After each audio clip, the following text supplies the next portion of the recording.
5:32.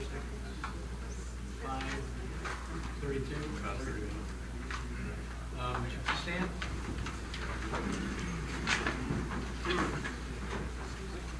Bow your heads. Dear God, guide us as we make our decisions tonight. Make them the right decisions, and not only us, but the city as a whole. And bless everybody this week, special week during Thanksgiving, and bless all the families. And put your blessing on theirs personally. And bless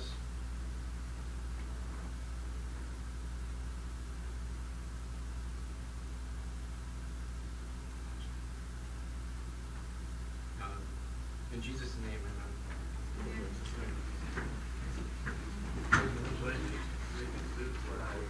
United States of America, and to the republic for which it stands, one nation, under God, indivisible, with liberty and justice for all.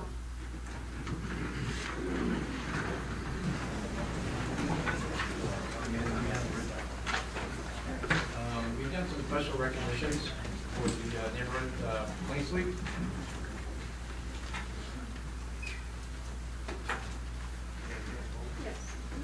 This is for the cleanup that happened on Dela and D Street, which consisted of about 10.4 tons of debris and about 85 towers that were picked up. And you can just keep it, so they can see some of the pictures of the volunteers cleaning up the area.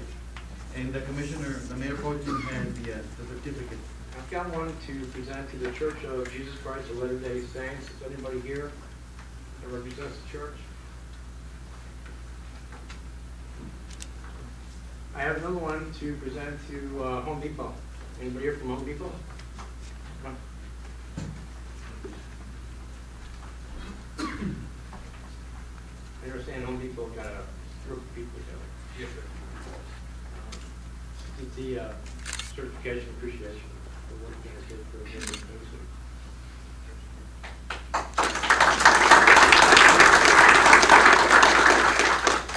anybody here from Target?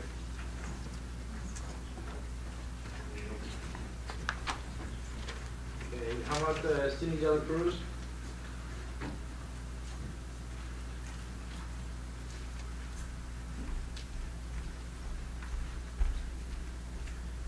This is a certificate of appreciation for you too, because you volunteer your services. Put your hand.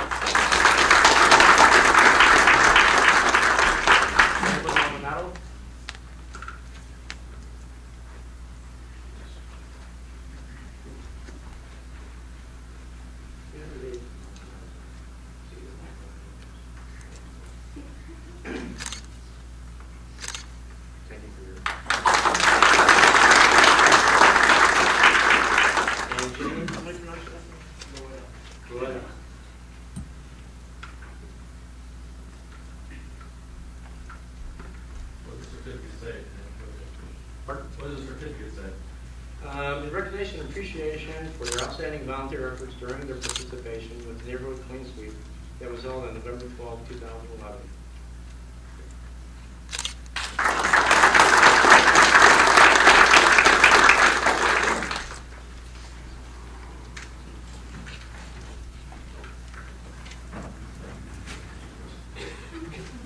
There's a proclamation put in the month of November 2011 as caregiver. SOS by WOMED Charitable Foundation. You understand Yeah, I have a question. Is anybody from WOMED here?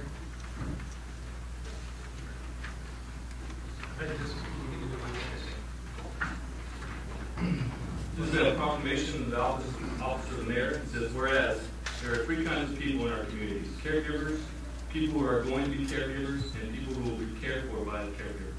And whereas through the selflessness actions of family caregivers provided loved ones with support and comfort as they age, combat illness, or suffer from disability, and whereas by acting as caregivers, people across our community provide an increasingly vital role in the effective delivery of health care nationwide. Their selfless contributions bring love, comfort, and security to countless lives. And whereas, though we may think as caregivers as heroes, they also need support. Caregivers suffer from immune stress brought to them by their giving roles. They get stressed that can lead to severe emotional, mental, and physical problems. And whereas Caregiver SOS by Well-Meant Charitable Foundation is addressing this growing need for lesser family caregivers to improve their quality of life, the goal of this nonprofit initiative is to ensure caregivers are wise through wellness, information, and support and education. Now, therefore, Chris Boswell, Mayor of the City of Harlingen, by virtue of his authority by the City of Harlingen and the state of Texas, do proclaim November 2011 as Caregiver SOS by Well-Meant Charitable Foundation. Thank you.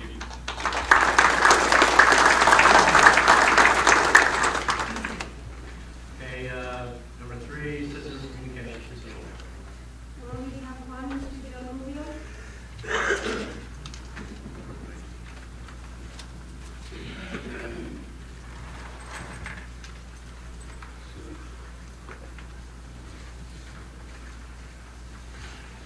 Good evening, City Commissioners, Mayor Pro Tem, City Attorney.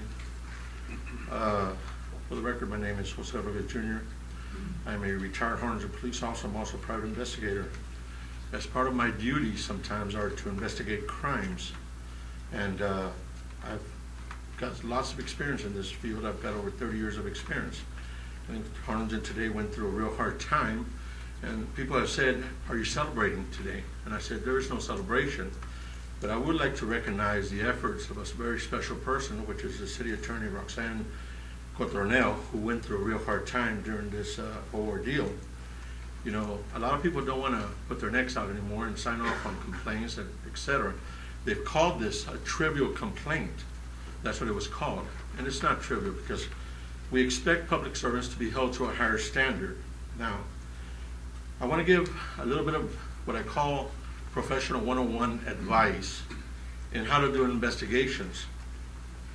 I have 2 more complaints outstanding that are still going to be looked into eventually. Now, in one of those complaints, I have a suspect who's contacted me at least 3 times. And the suspect to this crime thinks it's okay for him to contact me and want to talk about what's going on. So I would like to remind you as a city commissioners that when we put our necks out and we file a complaint, we expect from the entire city commission, because you adopted city ordinance rules of ethics, to have some sort of protection and not have individuals come and call you out and challenge you. And this individual who's sitting in the audience right now, he knows who he is. He doesn't have that right. Number 2, you don't submit an investigative packet copy to any suspect. That's basic investigator 101, Mr. Reese, isn't it? You don't give the suspect a packet of information indicating what kind of investigation is out there. As an attorney, that's why I mentioned Mr. Reese. He knows that we don't do that. So there's a pending investigation, but yet 3 or 4 months ago, the mayor received an investigative packet from whoever gave it to him, and what he did was he made some public comments on it.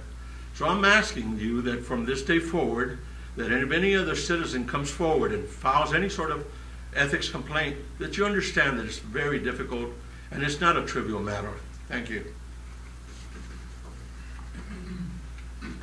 One thing I like to tell everybody is that during citizens communications, we can listen to you and you can pound on us, but we can't do anything in return. We can't offer a reply. So. Okay, next. Approval of minutes, regular meeting, November 2nd, 2011, attachment. Anybody have any corrections? So moved for approval. Second. All in favor, say aye. Aye. Motion approved.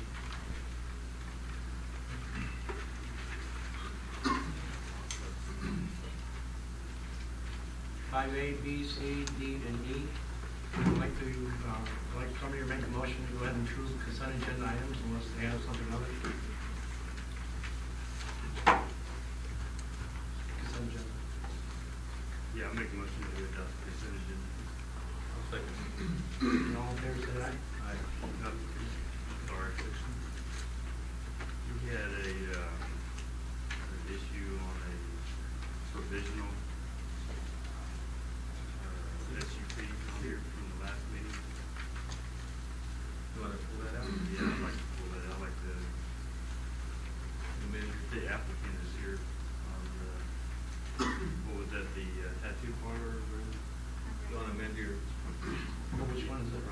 Yeah, I'd like to amend the consent agenda to approve all but 5C. I'll second that. All in favor? Motion passes. 5C. Ian, I think you're up now. We need to talk about this. Yeah, at your last meeting, there was a concern that was brought up and discussed about the hours and whether there might be an impact from this business on the residential properties behind there. And the applicant pointed out that this is in a strip commercial mall and that there is no rear entrance out of their facility there. And staff confirmed that that is the case there, so I don't think there's going to be any activity at the rear of the building that would affect the residential properties to the rear.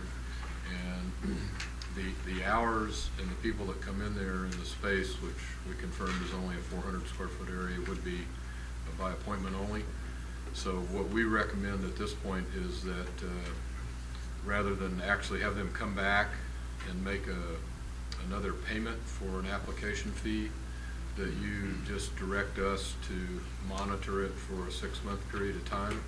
If there are any complaints from the police department or anything that we feel that would warrant it coming back to the city commission, we'll bring it back before you and report to you what those problems were, and then we can either make them come back to amend the use permit or take whatever appropriate action you direct us to do. Roxanne, do we have the appropriate language in the Prior to me leaving, I instructed the city secretary to inform them that they needed the language in the ordinance that allowed to waive the application fee, and then I left out of town, so was that done? Yeah, I think if you look at the, Joelle, we put that in the ordinance, correct? We didn't include the part of waiving the fee, but we included it on there, because we didn't get that message. Okay, well, if we need to, we can bring it back to. I'm sorry, did you contact them? Yes, they did. I confused your process. Do we need to table this until next week? We Yeah, we need to add the language in. I'd like to table it. Let's talk about this. I know you want to get into business, but we wanted to make that provision there. We can't just approve the ordinance. With the added language, yes, sir.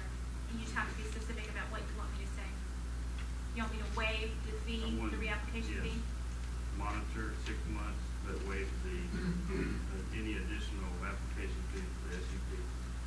Yes, sir. You can approve and I'll amend the language. Okay. That's Do I hear a motion? I'll second. All in favor? Aye. Motion passes.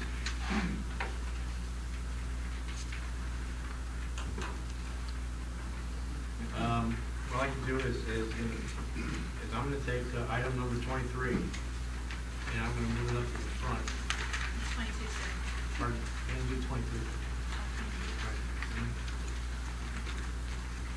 And I understand Senator Lucille wants to say a few words. It's a long agenda, I'm told a few words. Thank you, Mayor, Shaw, and commissioners, and citizens of Harlingen, the All-American City. I'm very pleased to have this brief opportunity to be with you to address item 23 briefly. It's been a long day, so please excuse my voice. I'm privileged to have this opportunity, as I mentioned, to discuss Senate Bill 1248 that was passed by the 82nd Texas Legislature and signed by Governor Rick Perry. This bill designates the portion of State Highway 499 from County Road 106 to US 77 as Colonel Bill Card Boulevard. I think all of us knew Colonel Card, and he was truly an American hero in my book, an influential leader of this outstanding community and a Pearl Harbor survivor. He served in the United States Marine Corps for 29 years, which included service with the Joint Chiefs of Staff. He aided in bringing Southwest Airlines to Harlingen Airport and helped me to form the Regional Academic Health Center. Needless to say, we worked side by side for many, many years. Colonel Card was also a former mayor of this All-American City, the president of the InterFirst Bank, and the Commandant of Cadets at the Senior Marine Instructor and Director of Development of the Marine Military Academy. He enticed many business leaders to the Valley with the help of Loop 499. All of us used it at one point or another. It seems fitting that the road encompasses numerous projects in which he has been involved, including the Valley International Airport, the Marine Military Academy, and Texas State Technical College, and General Dynamics. So the dedication of Loop 499, memorializing Colonel Card, forever honors and embeds his name in the Harlingen community. He devoted his life's work to this city, and this designation ensures that the legacy of this great man is never forgotten. I appreciate the support shown when this legislation was considered, and I thank you for your actions today that will fully implement Senate Bill 1248. Mayor, Commissioners, those are my written remarks. I can't tell you how much I respected Bill. He, Colonel, when I called on him, he always responded.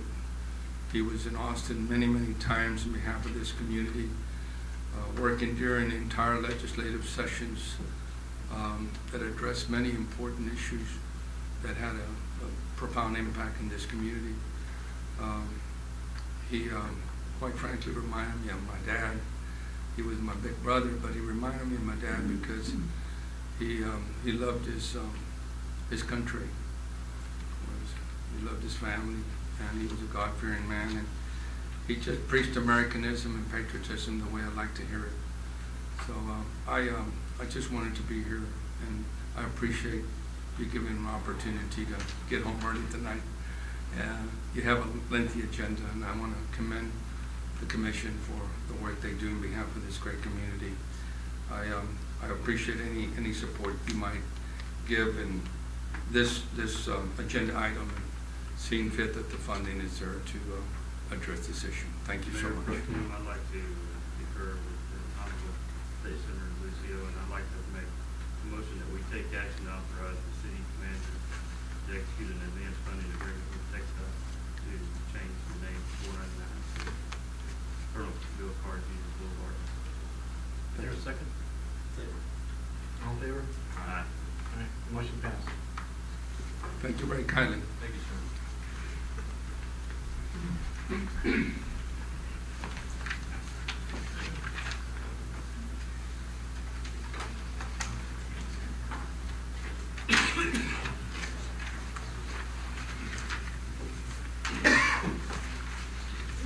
There's going to be 2 items on here that I'm going to go ahead and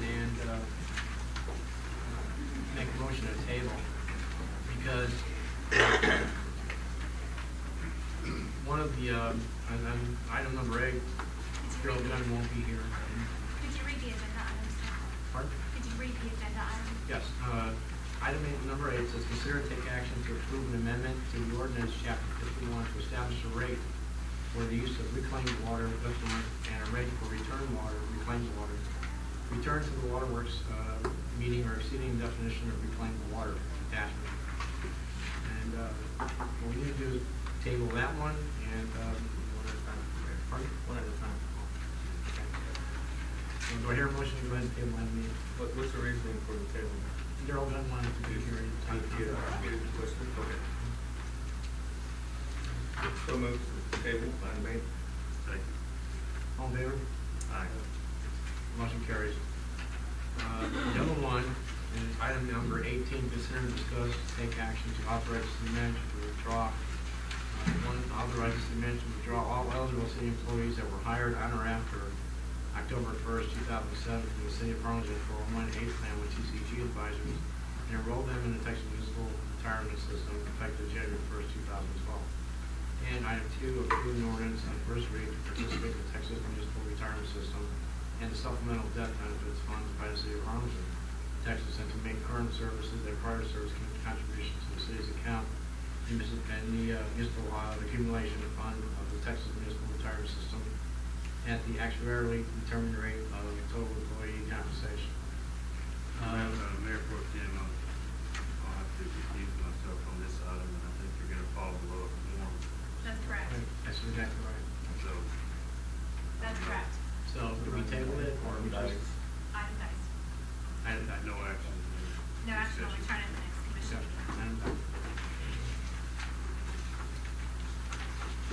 Now, the other two items, and I want to get them out of the way at the beginning, is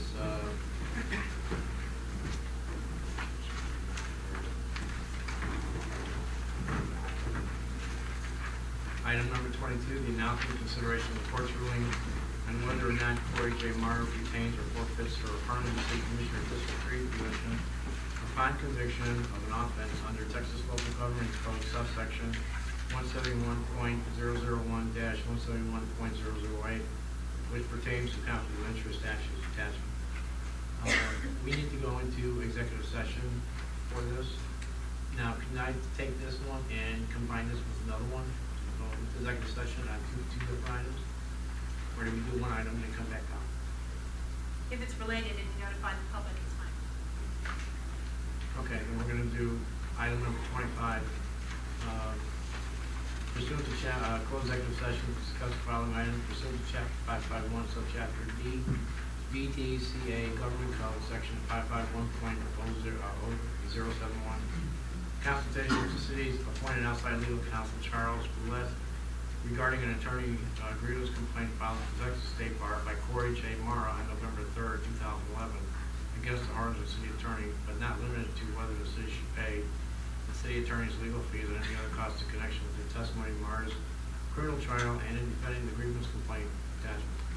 At this time, 5:55, I'd like to get a motion to go into executive session on both items. I'll make a motion. Second. Okay, all in favor? Let the record reflect that the city attorney, Roxanne Baez-Quadrino, will be in executive session with the Harlingen City Commission on agenda item number 22, which is regarding the announcement and consideration of the court's ruling on whether or not Y'all don't have to leave. We're going to go in the back there, in the back room. Please off and stay. whether or not Corey J. Marr forfeits her position as city commissioner, but the city attorney, Roxanne Baez-Quadrino, will remove herself from executive session on item number 25A as it pertains to whether or not the commission shall pay for her legal fees in support or against the grievance complaint filed by Motion carries. Marr.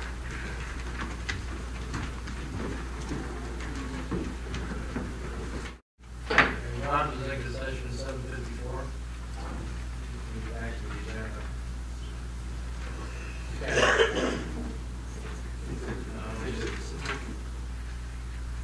I'm sorry, 6:54. Yes. Item number 6.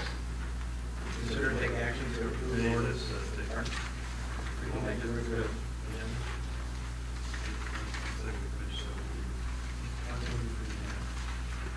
Yeah.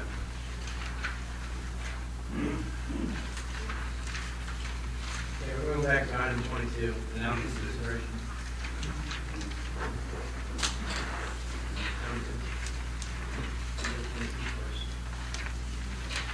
Item number 22, announcement and consideration, of course, ruling on whether or not according to JMR retains or forfeits or owes the city commission district 3.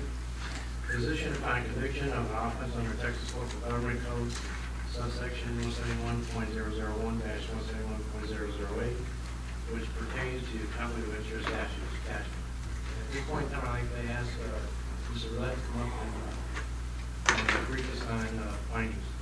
Yes, good evening. My name is Charles Willett. I was asked by the city manager to look into the possible forfeiture issue if a conviction occurred, and I just want to announce to the court that, or to the commission, that today Ms. Morrow was officially convicted of the offense of violating the conflict of interest statute. She was given 30 days in jail and a $500 fine. Her attorney did give an immediate notice of appeal. And that is the basis now to move forward for the city to determine how that will be affected by the charter provision that describes that if a city commissioner is convicted of that particular and specific offense, that the charter provides that they immediately forfeit their office. So the commission will now need to determine how to move forward in that regard. Okay, thank you, appreciate it. Thank you. I'm gonna move to item number 26. Okay?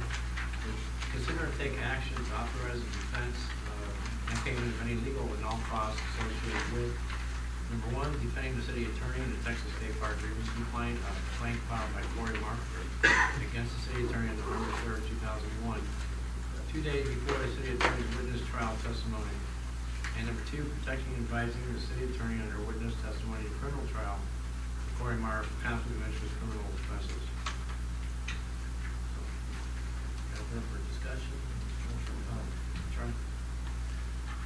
My name's Charles Willett, and I was asked by the city manager to look into this issue since the city attorney has requested that her legal fees be paid by the city as it relates to a state bar grievance that has been filed against her by Ms. Mata. I looked into that issue, and I need to report to you basically that it comes down to two issues. First of all, the city has a contract with the city attorney, and in that contract there's specific language under the paragraph entitled indemnification.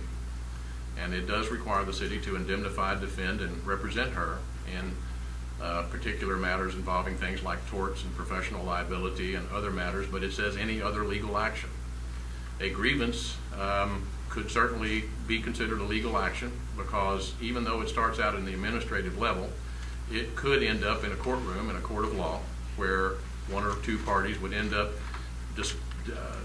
in dispute about the grievance, and that would certainly could be considered or would be a legal action.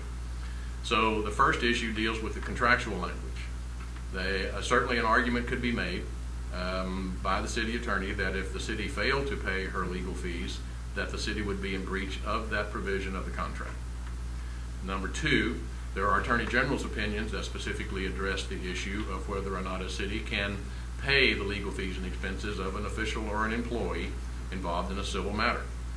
And basically, the Attorney General has determined that it is legal for a city discretionarily, if it wants to. It's not required, it's not mandated, but in its discretion, if a city decides and determines that it is in the best interest of the city to pay the official or the employee's attorney's fees because they find that the official was, that the incident or action that's involving the claim, it involved the official or the employee, in this case the city attorney, while she was acting in the course and scope of her employment as city attorney, and that she in good faith took the action she took, or didn't take, whatever the facts may be, that resulted in the grievance or civil action being made against her.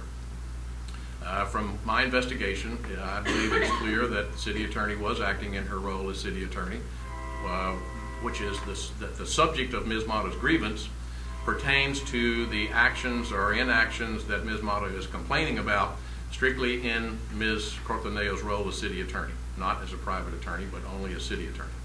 And also, in discussing this and listening to some of the testimony in the criminal trial and also talking to the city attorney, she certainly in good faith did not believe that she was the individual attorney for Ms. Mata personally, and that when there was some issues in language that were discussed in emails that specifically could be considered talking about committing a crime, that even if there was an attorney-client relationship, that could have been waived by that discussion.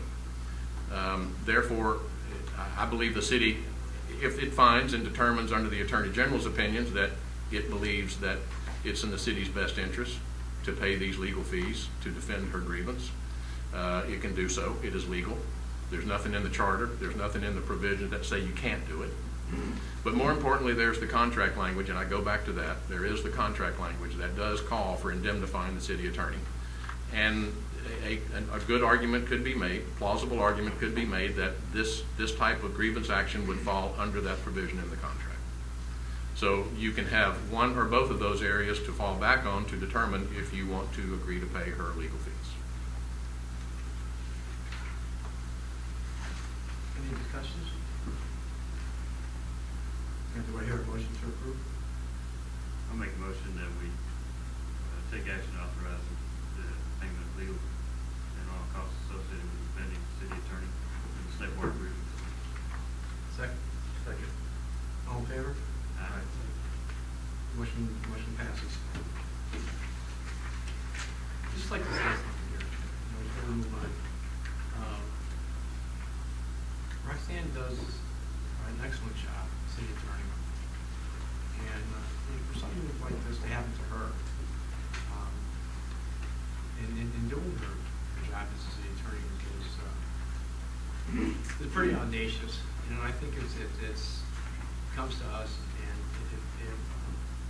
if she needs help from us, then I think that we have an obligation and a responsibility to help her. So, okay. All right, now we go. Which one we have?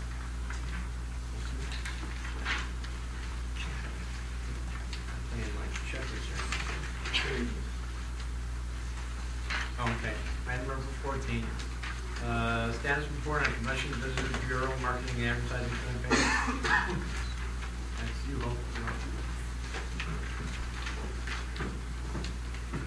Thank you, Mayor Pro Tem, Commissioners, City Attorney. Yes, thank you.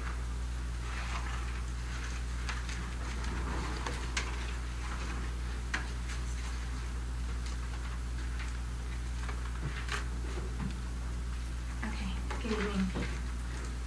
So I'm here to provide an update on a great topic, how we are promoting the city of Harlingen to potential visitors. And so I'm going to provide an update on the following. Talk a little bit about our target markets, our new logo, our web design, redesign, and some analytics, our new creative, new look of our advertising and marketing campaigns, go over our advertising calendar, and then also to share with you an update on the Birding Festival and how that went, which is a huge event for our community every year. So our target markets, based on the strengths of our community and the different activities that people enjoy when they come to Harlingen, we're going to be focusing mostly on 4 different audiences. Certainly many different things fall under these categories, and it certainly doesn't limit who we are targeting overall, but these are our biggest markets that we're focusing on. The first is outdoors and nature tourism. Birding is a great example of that. And a recent study by Texas A&M University showed that birders and nature tourism brings in over $300 million a year to the Rio Grande Valley area. So that's just one example.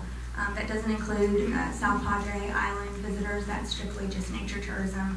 And we actually are in the middle of doing another survey right now, so we'll look forward to seeing those new results. Sports tourism is a huge, one of the fastest growing industries in the tourism business, and certainly we've got wonderful sports facilities here to accommodate many different types of sporting events and amateur sporting events.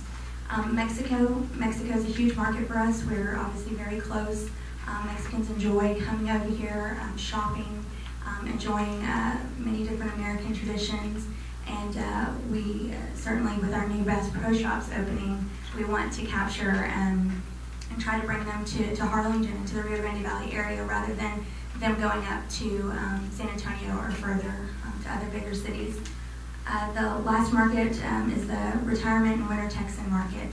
This market's a little bit different from the others because it's they certainly make winter Texans make a huge impact on our economy, but they don't necessarily often stay in hotels. But many times they bring visitors or families with them, and so they are certainly still a big part of the economic impact to our city.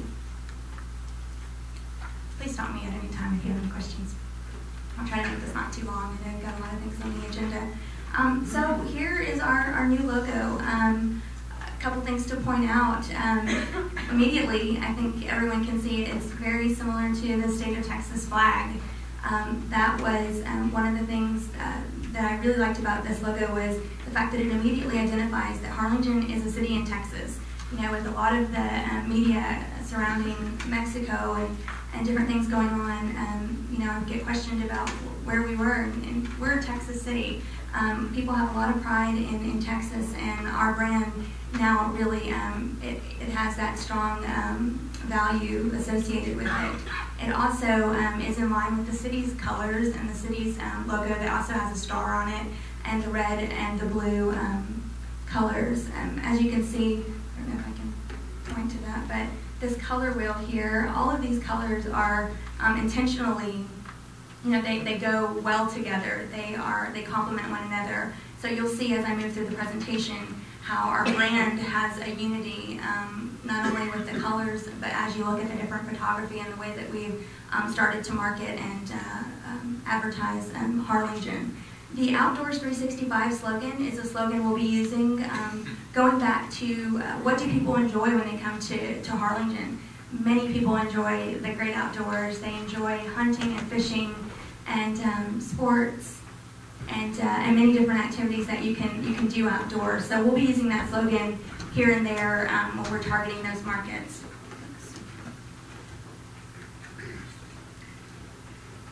And it also emphasizes our great weather, tropical climate. One of the great things about our area, there's not many places where in January, February, you can have a huge cycling event. You can have a major soccer tournament. We are in a unique geographic location where you can enjoy the outdoors pretty much all year round. So 90% of people start their research on where they're going to travel on the web. Most of you probably have recently looked online for information, and you're going to typically start on a search engine looking up what you're interested in. Our old website, so we were able to make some enhancements to it. Some of the things that we looked at, the searchability of the site, how long a page takes to load. If it sits there and takes a couple minutes to load, you're more than likely potentially going to move from the site. It wasn't very focused on target markets. It was hard for users to find information they were trying to look for, important information like hotels and what do you do in Harlingen and what are the things that could potentially attract them to Harlingen. It was very text heavy, even though there's a lot of images in it, it didn't have a lot of people in the images. So one of the things you'll see on our new site is that we really tried to improve the images, and people, when you see other people and when you see great images, it kind of entices you more to stick around the site and look and see what this place is all about. So another thing that was hindering us from keeping the site updated often and keeping it just with the new information was our staff couldn't go online and make easy updates. So I'm happy to say that our new site, we can pretty much do anything. Even though you're not technically savvy, you can make some great improvements. So here is our new site, and I'm actually going to go to the site.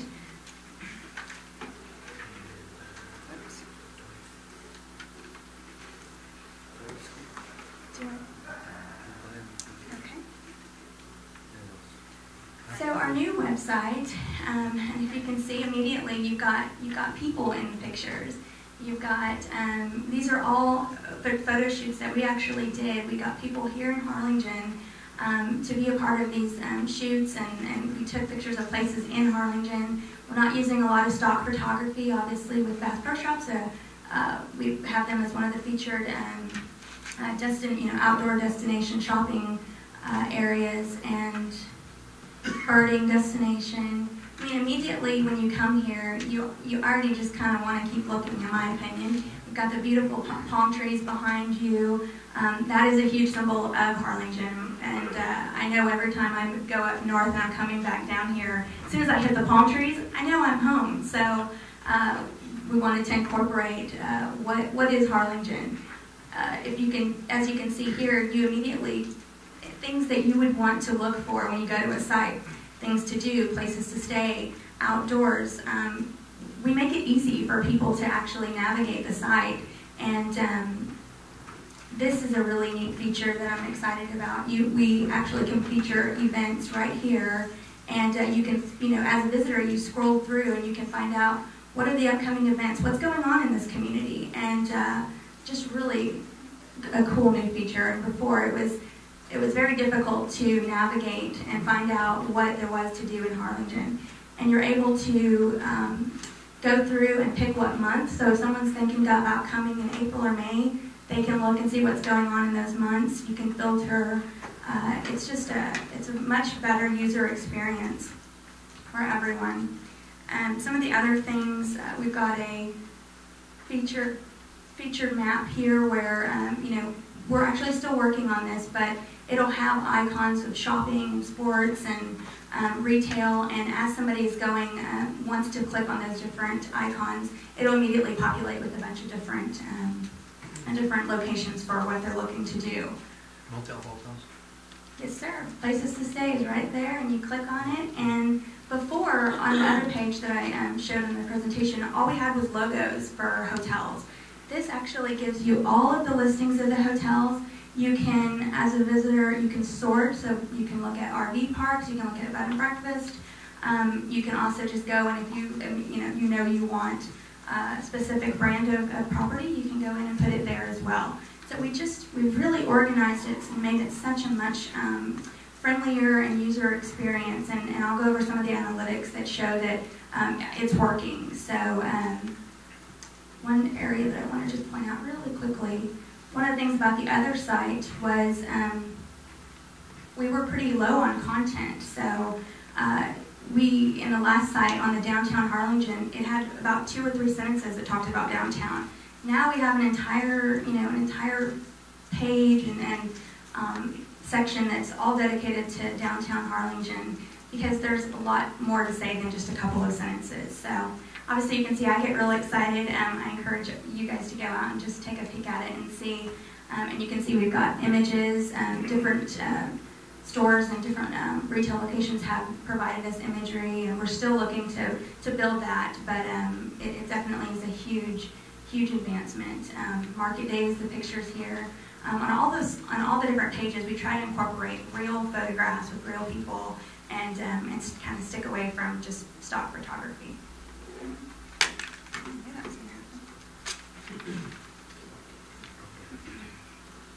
Can you take me back to the presentations?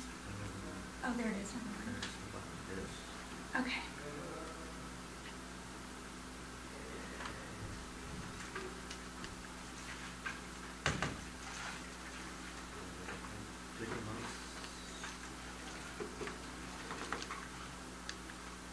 Okay, there we go.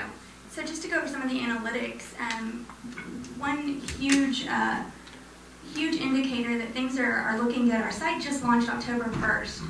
We've increased our average page views from 2.39 to 5. So what that means is that someone going to our site, they were looking at maybe 1 or 2 pages. Now they're looking at an average of 5 pages, which means they're searching around for information. The average time on the site has increased from 2 minutes and 18 seconds to 7 minutes 3 seconds. That means they are spending time on our website. They're interested. Something's attracted them to be there, and that's, those kind of numbers are huge in a 1 month time frame. So I'm very excited about that. Our bounce rate, which is a huge indicator of people actually wanting.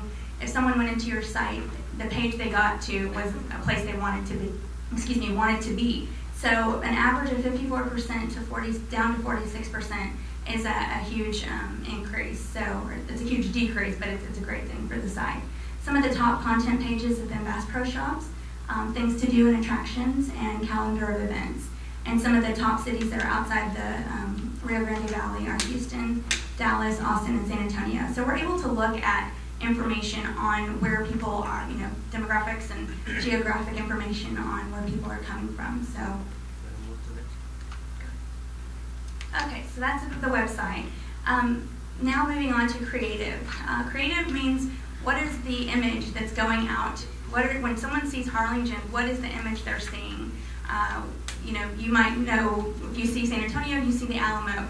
There's certain things that you identify your community with, and when we're advertising and promoting Harlingen, the creative that we use is very, very vital to our image as a community. So some of the things that we have had in the past were related to, I guess, our relationship to a Netherlands city, or being named after a city or a person in the Netherlands, Harlingen. So that was one of the things that we, we're just trying to give a new, fresh look and a new. I think let me go to the next slide. Okay, so that's where we were, and this is where we are today, and this is where what is out there promoting our community.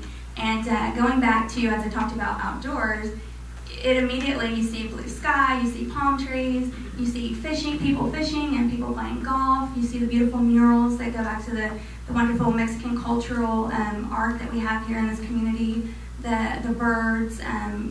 We're doing different promotions on specific events.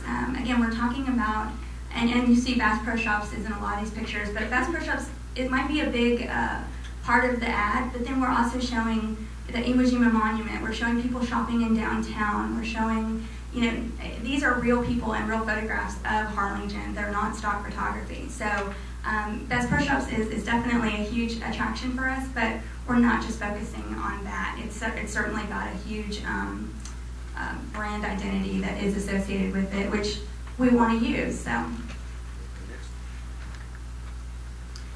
as I mentioned in the beginning, Mexico is a huge market for us, and these are some of the Mexican publications that we've been able to work with, and very excited. The Texas y Turismo, which all of you have a copy of this specific publication in front of you. This is a publication that goes out to 66,000 people.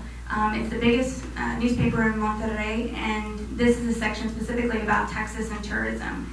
We've been on the cover. This is a cover and the two-page spread. We have one that went out before Bass Pro Shop launched, and then we have one this weekend right around Thanksgiving, which is a huge paper that people read during shopping time. And so we're very excited that we were able to secure those great spots. And then we also worked with some other publications to get Bass Pro Shops and Harlingen in the covers, and we're working with so many different other publications to continue to promote Harlingen and what we can do in this great community, and encourage them to come and visit. So one area we've greatly increased focus from before is our outdoor advertising.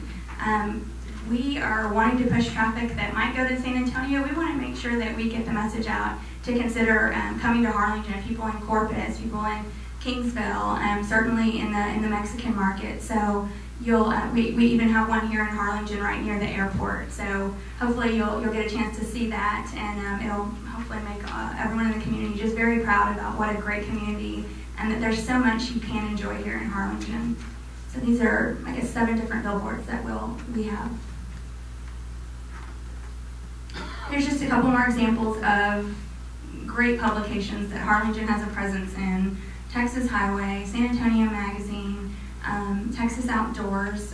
We'll be doing some ads in Fish and Game. So we're really trying to target audiences that we know we have something for them to enjoy. You can do advertising all day long, but if you're not going after the market that is your market, then it doesn't do a whole lot of good.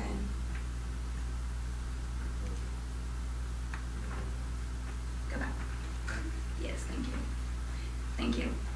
So this is our current advertising calendar, and on the left-hand side you can see all the different publications and websites and billboards, and basically the green indicates what months we're actually going to have a presence in those publications. But as you can see, we have a lot going on, and one of the things that I hate to hear is when people say, well, Harlingen, what are you guys doing? I don't see you anywhere. One of the things about tourism is that we're trying to bring people in from outside, and so a lot of times you don't see what we're doing here, but I guarantee you we're out there trying to get Harlingen out to many, many different people and encourage them to consider coming here. So this is just an example of all the different things we're doing.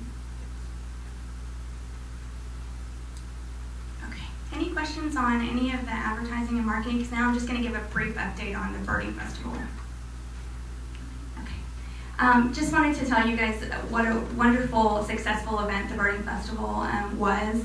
This is some examples of what we did to promote the festival, working with very popular and avid birders follow many of these different publications as well as these blogs. We had on-site bloggers that were talking about Harlingen that have thousands of people following them.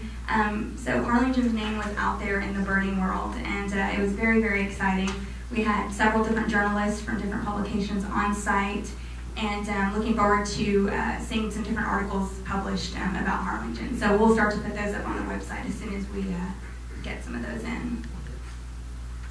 Just to recap, there were 575 registrants. We had people here from 38 states, 4 Canadian provinces, 3 European countries. We had over 70 vendors from all around the world, representing brands like Nikon and Swarovski Optics, Cornell Lab, major worldwide names. So very, very exciting, especially when I hear from Nikon and different folks saying, your festival is one of the best I've gone to. Can you imagine the festivals that these guys go to? So it was very exciting to have them be a part of this and to say such wonderful things. Overall, we had over 4,000 people that attended the festival, whether it was through trade show, talks, tours, children programs.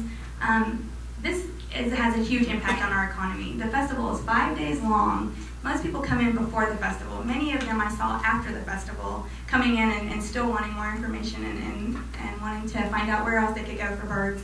If you just add it up in food and dining and shopping, all the different things that they do when they're here, it's a huge impact on our local economy. So we will continue to focus on nature tourism, and this is a great example of why. So thank you. Okay. Does anybody have any questions for Hope? Good job, Hope. That's very good, very positive. Very comprehensive, good report, and I think the numbers with the birding festival were really, really impressive, and the number of states that were represented here. I've been to the festival, I think, many years in a row, and it just seems it's just getting bigger and bigger, and you could really tell. So that's neat to see all that grow. All right, well, thank you very much for that report. Excellent report, thanks. Okay, we'll bring it back to item 6, which is to consider to take action to approve an ordinance authorizing the issuance of the City of Harlingen Texas General Obligation Refunding Bond Series 2011, approving and authorizing the execution of an escrow agreement, paying agent, registrar agreement, purchase contract, and other instruments and procedures related thereto, delegating authority to the mayor and city manager to select outstanding bonds to be refunded, and approve all final terms of bonds, approving official statement, and calling certain bonds for redemption. Welcome, Ann. Thank you for coming. Thank you for coming back. I want to point out that Ann was at the grand opening of Bass Pro Shops last Wednesday. We were delighted to see her there. She played a big role in helping us get that store here in Harlingen. So thank you for that. Thank you for being here. Well, thank you very much, and I also made purchases that evening even better. So. Well, Honorable Mayor and Commissioners, Mr. Urena, it's a real pleasure to be back in Harlingen again. I believe you have a presentation in front of you, and if I may ask you to please turn to page 1. This is a chart that I show on a regular basis when I come to see you, oftentimes because when I'm here we're talking about either funding new projects or, in this particular case, talking about an opportunity to have debt service savings. What this chart is, it's the Municipal Bond Buyers Index of 20 municipal bonds. This is an economic indicator that comes out once a week, and what this shows is a 5-year history. And if you look at it, you can see from the low on this 5-year horizon, we are only 27 basis points, or just slightly more than 0.25% off of what is the low for this period. And what's interesting, if we were to extend it back, we're really only about 25 to 27 basis points off of what is really a 30 or 40-year low. On the next page, what we have is called the municipal yield curve. And I show this because we're going to take advantage of an opportunity to refinance which means we're taking bonds that were originally on the back end of the yield curve, and we're going to be moving them forward on the yield curve. And you can see how low the interest rates are, in particular from years 1 to about 12, which is the horizon for the particular refinancing opportunity. If I may ask you to please turn to slide 3. The particular bond issue that we are talking about for a refinancing opportunity are the general obligation bonds series 2004. Those were originally issued January 21, 2004 in a principal amount of $4,360,000. At that time, the city was rated A+, A2. The maturities went from 05 through 2024 and had coupons in the range of 2% to 4.40. The call date on that is February 12, 2012, which is why I'm here today, because we have an opportunity coming up in very shortly as we go into 2012. If we look at the amount that's currently outstanding, there's $3,410,000 outstanding. Another very positive impact is that since 2004, the city has had upgrades, where back at that time the city was an A to A+. You're now an A- from Standard & Poor's, having received a couple of upgrades, and we are now rated by Fitch, and Fitch rates you a AA- as well. As is standard in Texas, we have the 10-year call date, which I said is coming up on February 15th. So that affords us the opportunity for the Commission to consider a refinancing opportunity. On page 4, what we have done is looked at what a potential or a preliminary savings analysis would be.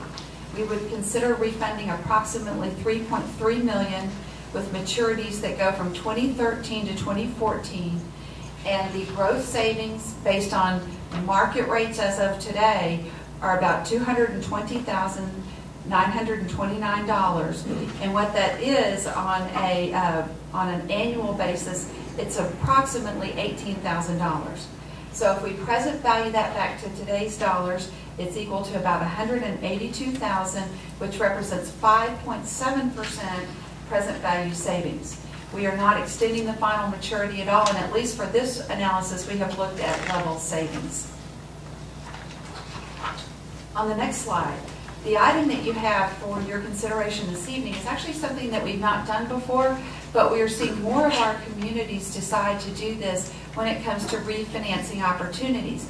And part of that is because although we are in a very low interest rate environment, we have experienced great volatility in a lot of factors that are influencing our markets. So what we have for your consideration today is what we call a parameter cell. And basically what this resolution does is it puts in place the 4 corners I call that establish the criteria for the refinancing opportunity. And to the extent that you approve this and we go through the process, we position the city for the refunding bond sale, if at that time each of the parameters is met, then you have delegated the ability to have the bond sale to the mayor and or the city manager. If any one of the 4 parameters is not met, the bonds cannot be sold. And where this has been very helpful in the past is a refinancing looks like it makes sense. You get approvals to move forward, but then by the time you can get back to the governing body, the markets have moved. It's no longer a viable refunding. So what this allows us to do is to be positioned to move quickly, that once we've done all of the work, and if the markets are ready to go, then we move forward.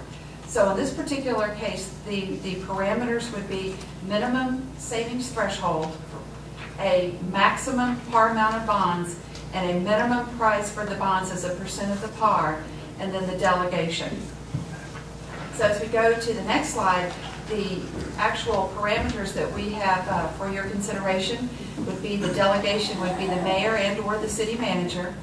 That we would not do this if we could not absolutely get a minimum 2.5% present value savings. We have expectations we are going to be significantly above that, but if we are below that, we would not do it. The principal amount would not exceed $3.5 million, and the minimum price for the bonds would not go below 97%. The expiration of this is May 31st, 2012. So what that means is if, say for example, we get everything ready, we think we're going to move forward in December, but the interest rates move away from us, this this designation parameter bond sale stays effective between now and May 31st. And as long as during that window of time we can meet them, then we would be able to move forward. As I said, in looking at this, we have expectations that it would happen probably much sooner than that. And I would tell you that if we can't get this done by January or February, we would absolutely be back to brief the commission to let you know what has gone on with the market and what the status is. On the next page, we have just a proposed timetable of events should the commission make the decision to move forward. We note the meeting of this evening. We would be working on the disclosure documents, the preliminary official statement. We would be working with Fitch and Standard & Poor's Corporation. We would anticipate trying to get the ratings by Friday, December 2nd. As I said, we're in a very favorable market. We'd like to try to move forward expeditiously and would anticipate pricing on December 7th, which means we would be able to close on December 28th prior to the calendar year end. And then we have in there the TBD, the to be determined date, which we would then, rather than coming and getting a formal approval, we would be able to move forward, and once we have been able to effectively accomplish the sale, we would come back and brief the city commission and let you know exactly what the savings were, what the true interest cost is. And then we would be able to be positioned by moving forward now to effect the redemption of the bonds on their first call date, which is February 15th, 2012. And so with that, I appreciate the opportunity to be here and we'll be happy to answer any questions that you may have. It's always good when you can say taxpayers. Yes, sir. Mayor, on that, I'd like to, is there a caption to the ordinance we need to read? Yes, sir. An ordinance authorizing the issuance of City of Harlingen, Texas General Obligation Refunding Bonds, Series 211, approving and authorizing the execution of an escrow agreement, a paying agent registrar agreement, a purchase contract, and other instruments and procedures related thereto, delegating authority to the mayor or the city manager to select outstanding bonds to be refunded and approve all final terms of the bonds, approving an official statement and calling certain bonds for redemption. So moved. Second. Any further discussion? All those in favor say aye. Aye. Carried. Thank you for staying vigilant on these things and helping us succeed. Item 7 is consider to take action to approve a resolution authorizing the city manager to refinance an existing lease and purchase agreement for the energy conservation project with Inland Capital Corporation. Good evening, Mayor, Commissioners. This is another opportunity to save the city money. The city currently has a lease purchase agreement which pays for an energy conservation program that was started in 2004. And we currently pay about $116,000 a year. We have 8 payments left after this year. Payment in January, we can refinance the last 7 payments at a better interest rate, and that would save us either $18,000 or up to $25,000. If we keep everything the same, we would save $18,000.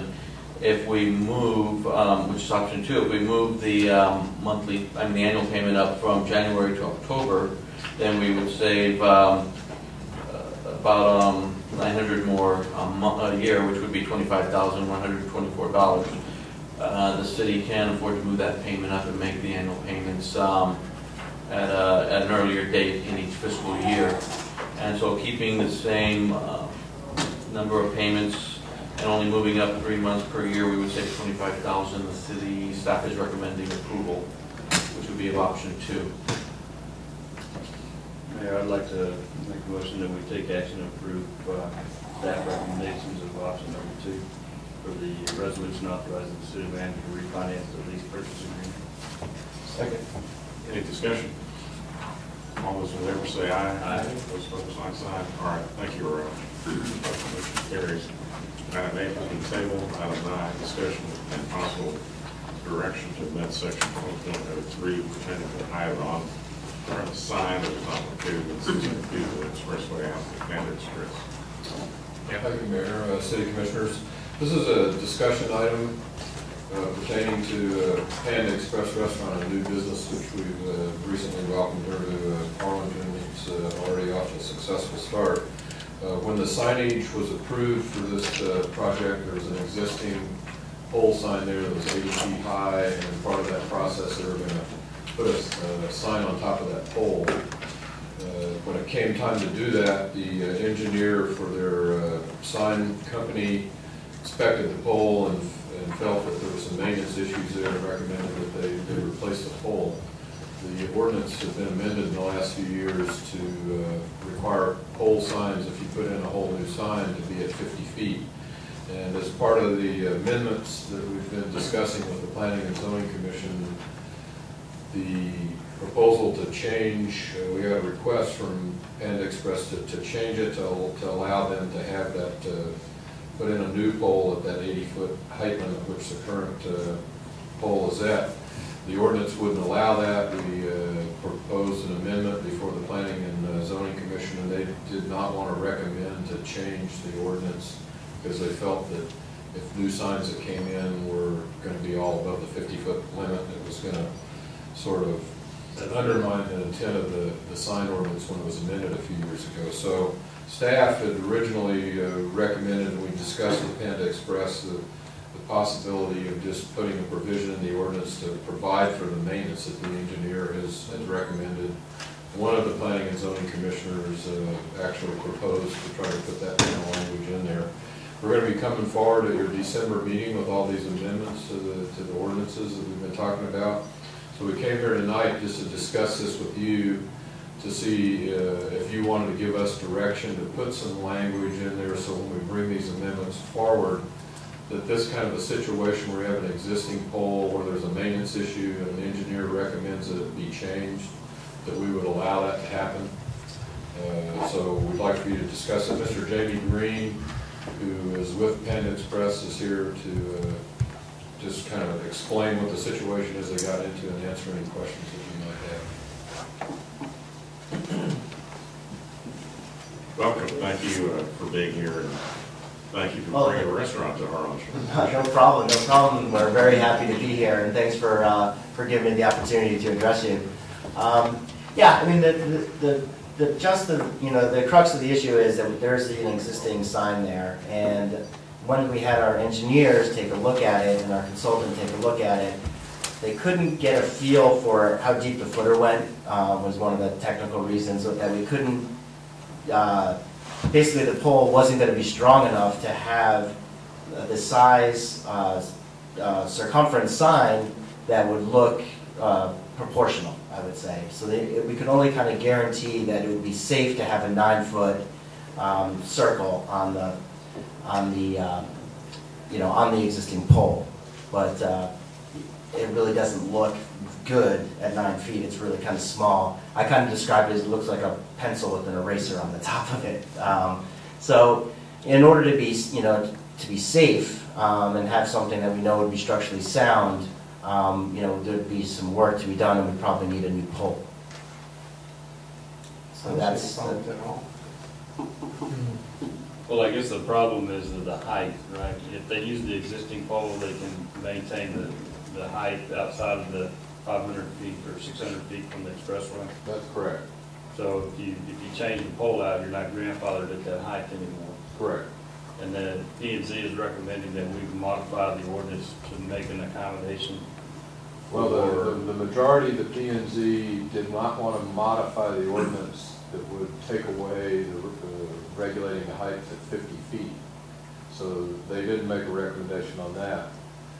One of the commissioners suggested that we put a provision in there to allow for a maintenance situation when an engineer inspected a pole and found this kind of a situation.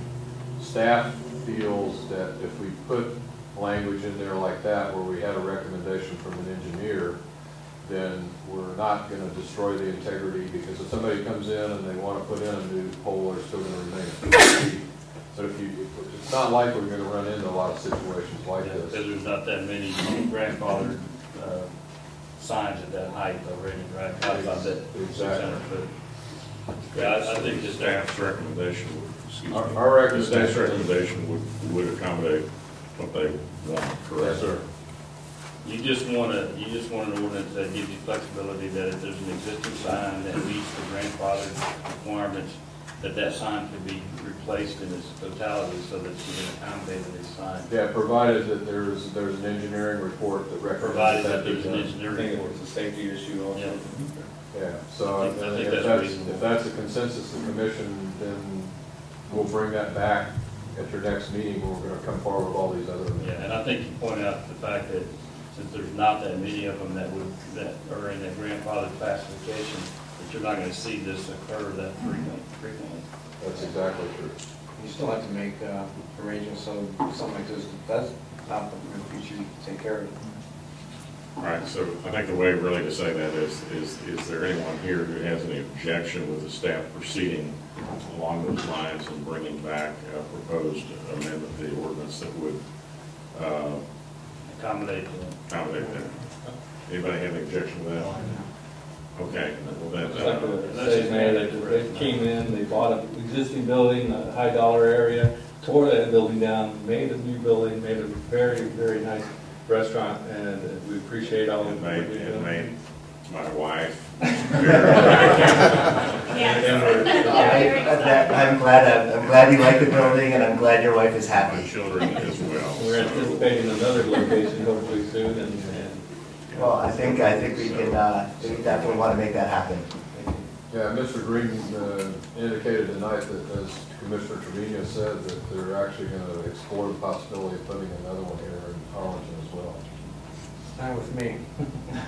Okay, well then we'll look forward to Right. having that at the next meeting, maybe. We will. We'll bring it back. That'll be. There's actually a piece of property next to the Next police meeting in station. December. You'll have to go to PNC Building first. that, so that way I won't have to drive No, we my car. won't, because they across already the made their street. recommendation, so that's the reason we did it this way, to kind of make it more efficient, so we can bring it all back to you at one time. Okay, all right. Thank you very much. Thank you very much.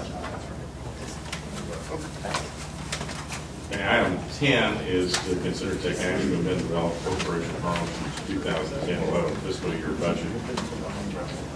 Mayor, Commissioners, this is the Development Corporation's budget amendment to the fiscal year 2010-11 budget. It went before the board November 8th meeting. It was approved. And basically, it's not changing the bottom line. It's moving the budget from line item to line item to cover the expenditure balances at the end of the year, as shown on their Exhibit A. Staff is recommending approval. Is there a motion to approve the amendment? So moved. Second. Any discussion? All those in favor say aye. Aye. Those opposed, like sign, motion carries. Item 11, consider taking action to approve a renewal of the contract between the Development Corporation of Harlingen, Inc. and Valley Initiative for Development and Advancement VITA for October 1st, 2011 to September 30th, 2012. Bill? Good evening, Mayor, Commissioners. This is a continuation of a contract that we've had for several years with VITA. They provide training and job placement for economically disadvantaged local citizens. So the EDC board has approved it, and we're here to request your approval as well. Is there a motion to approve the renewal of the contract with VITA? So moved. Second. Any discussion?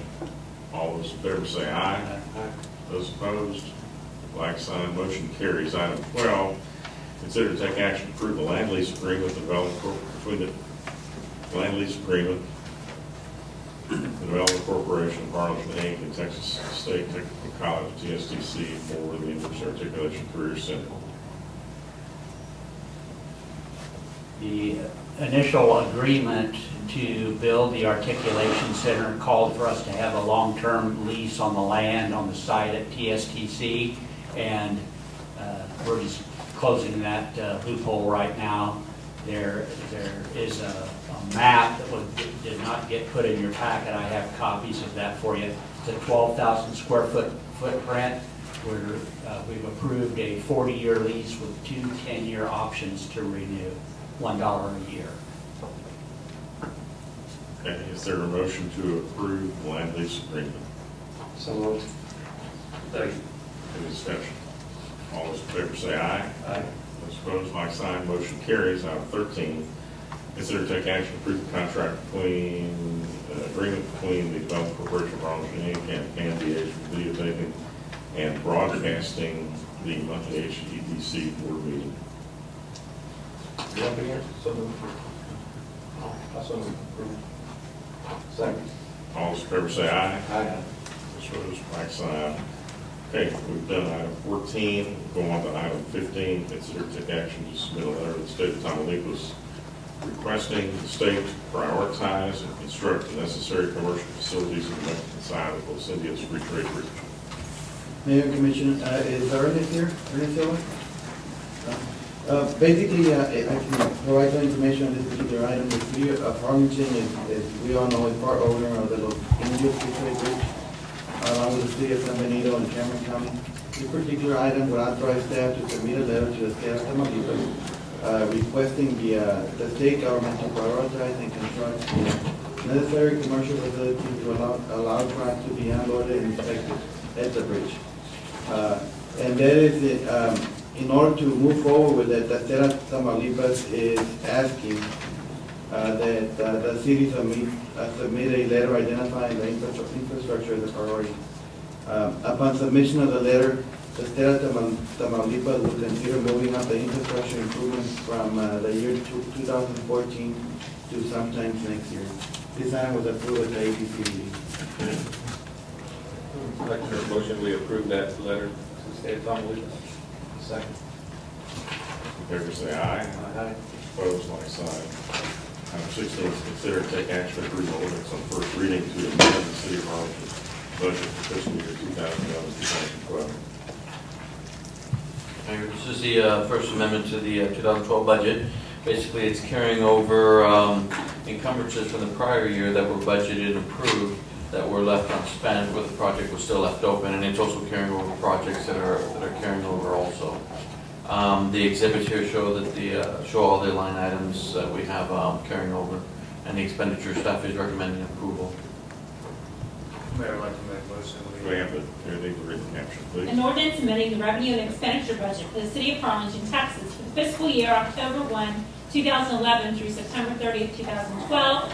Total budget revenues will remain at $62,100,376, and total budget expenditures will increase to $65,245,666 respectively, providing for publication of the caption of this ordinance and ordaining other matters related to the foregoing. So moved.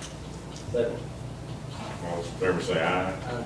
Opposed, like sign. Motion carries. All right, thank you, Earl. Item 17, consider discuss possible action to approve a request from Jose Rubio Jr. regarding the construction of the proposed stage 16 by 48 at a height level of 4 feet at the Lawn City Hill Fair Park, paid by private donations.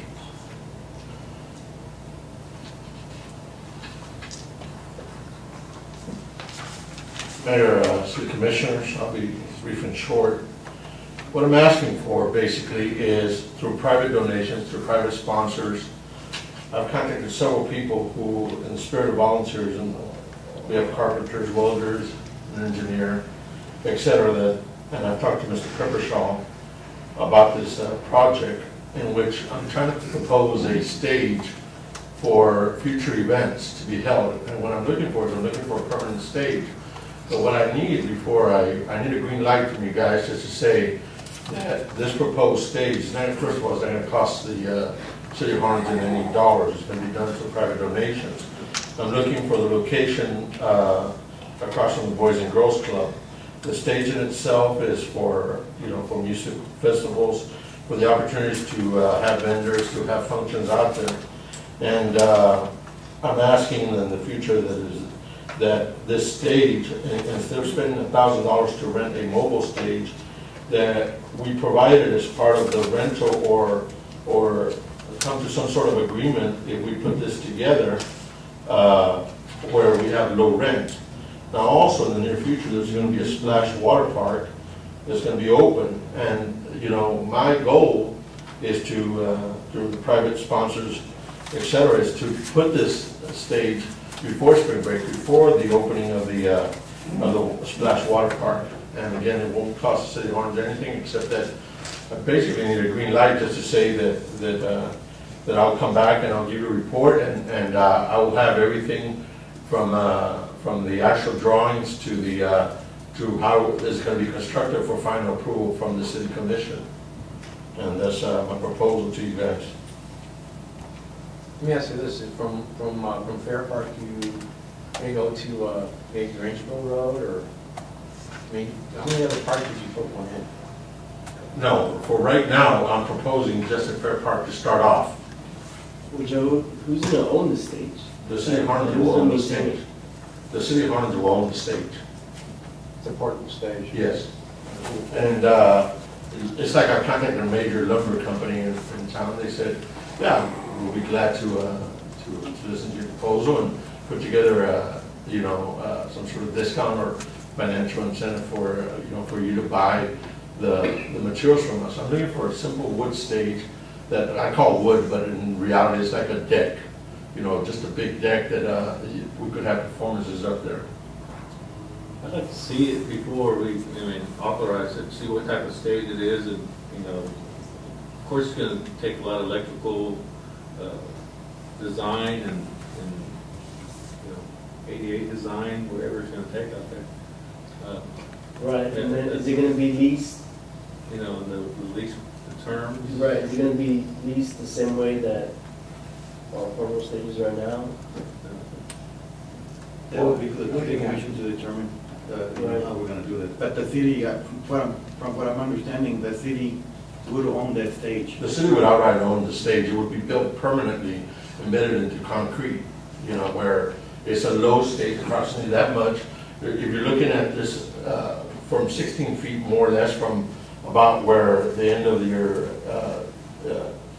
platform is to about right here at the table and go that way, and it would be an opportunity for musical groups to showcase and put their equipment up there. Is there something comparable that you've seen in other communities that you're looking at? Is there anything comparable? No. What I need is basically, basically asking that I'll come back for diagrams, etc. But I need just to say, we're at least accepting the idea for me to move forward in any fashion in which I arrange for any of the financial part of this stage. I look at it this way: if we approve it, he can go out there and get the architect. Everybody we'll have the drawings and the specs next time. I mean, we're not out any funds or anything. This is a free to give it to the city. And when I say go ahead and approve it, and let it come back. I mean, you could always turn around and not approve it in the next reading. Right, it's a freebie, but we still have to, be certain that there's no liability attached to it. I mean, and I agree with you. The union was that. You're not talking a lot because the park's already insured. Well, does anybody, I guess really maybe the better way to do this would be to say, does anybody here object to Mr. Rubio going forward and then bringing back some design and some other specifications for building a stage that would be donated to the city? I think the questions I'm hearing are, is it structurally sound? Is it safe? We don't want to have any problems with collapse or any danger or liability associated with it. So we want to be sure that that's what I'm hearing. Some of the questions kind of revolve around it. So if nobody has any objection to moving forward, then you can move forward. And the only thing that you could say at this point is no, we don't want to have a stage out there that would be donated to the city. Seems like a good idea to have a stage out there that's donated to the city as long as it's a I think it just needs to be some minimum engineering standards. Excuse me? Some minimum engineering and then, standards. Right. I understand fully the liabilities. That it looks professionally, designed. Idea. Right. Well, the only reason I didn't bring one tonight is because, basically, I've got a carpenters, I got welders, I got an engineer who's interested in drawing it out, but, I'm not going to go contact these people and say, what, I had you do all this work, and then in the end, it's not even worth the effort to bring it to you. I mean, my thing is just to get a tentative green light, just to say, let's go ahead and look at the project, because I know that this is and I've done decks before, and I consider that like a miniature stage, when you do a big deck as a project, But we do have a deck located downtown. That's just a deck and it's used as a stage, right? Technically, that's your stage for downtown, but no, I'm just saying that I think it's a wood structure and it right. needs some kind of a minimum engineering design, and somebody's looked at it. Hopefully our engineering department looked at it before it was erected downtown. But I don't know if we'd be able to erect it ourselves. Dandy, are you familiar with that one that's on Jackson Street? I know where it's at. I don't know who built it. So. What's that? Go ahead and just. There are rails on that deck downtown. And Yeah, it's I mean, a 4 foot we high. wanna consider that. I'm presuming that you would. Yes, sir. I mean, I'm familiar with the building and you know, construction codes, et cetera. And of course, obviously, I'm also real familiar with liability, especially nowadays through anything that you present. And, you know, what I'm basically asking for is, again, I'm just saying, at least, you know, this is an area where it's gonna enhance already that water park and give you an opportunity to put it on festivals and combine it with the Casa Amistad and Municipal Auditorium. That's what I'm basically asking for. I'm gonna bring back, you know, out of full respect, a full diagram and before it's even considered with, you know, and go through the motions. But I just want to make sure that the city is interested, number one, in the donation, because it's not costing you anything. Well, other than the perpetual maintenance of it, it's not costing us. Well, even on the maintenance, I've agreed that, you know, to even take care of the maintenance, because someone asked me that. And there's even the maintenance, because it does require a certain amount of maintenance, but, you know, I know how to do the maintenance, and in the spirit of volunteerism, just like when we get people out there to paint, you know, certain parts of the parks, you know, like in La Placita, you know, that's what I'm asking for. That is, same way you got to preserve something. Do we want to ask him to bring back plans or not? Yes. Yeah. Bound to approve. All right, do I hear a motion to ask him to bring back plans? Is this possible action? Does that mean action?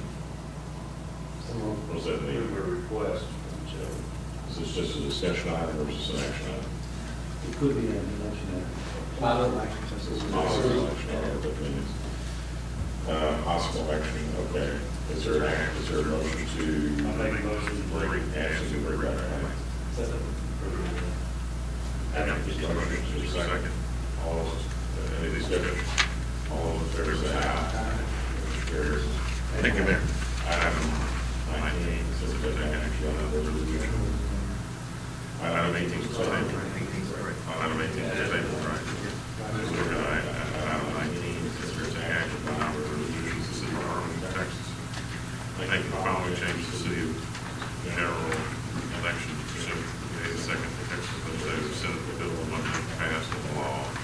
Signed by the Texas Governor. 1, changing the City General Election date from May to November. 2, writing the holder of the places affected by the changes in general election date. 3, directing the city attorney to prepare a proposed charter amendment to reflect the changes enumerated in this resolution and present it to the Harlingen City Commission to comply with Chapter 9 of the Texas Local Government Code and other applicable laws, which provides for city charter amendment election. 4, providing for severability. And 5, ordaining other matters relating to full government. I'm very sorry to interrupt. Can I ask a question on the previous item because I have a little bit of a confusion about it. I'm sorry. I don't ever interrupt you guys. Why are you doing it now? I'm sorry. I'm dying here. When you were talking about the Corey Mara, the issue of her forfeiting her seat, and I am on a deadline, that's why I'm asking. There was really no discussion on that, and I'm kind of directing it to Jerry. Mr. Willett came up here and talked about the city charter providing for that, and I guess I'm just not clear on whether or not. You take a look at the item, the agenda. That's basically what it was for. It was just to announce it? Right, just to inform. Okay. And that's exactly what he did. So, I guess what's not clear to me is whether or not she's still holding her seat. Was that for you to decide, or was that? City charter already decided that. The city charter, so I go by what the city charter says. Okay, I just wanted to make sure I didn't write anything false in the paper tomorrow. Thank you. Okay. Thank you. All right, back to item 19.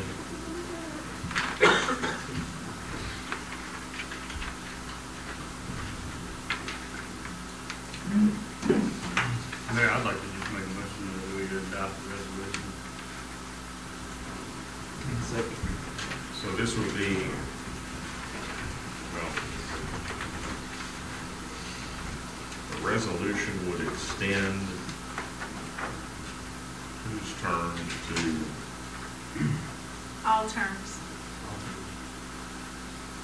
Well, All terms Okay. from May to November for next year, and then all terms thereafter, because there'd have to be a charter election to change the terms and election dates from May to November. So all people on the current commission would be extended for 6 months.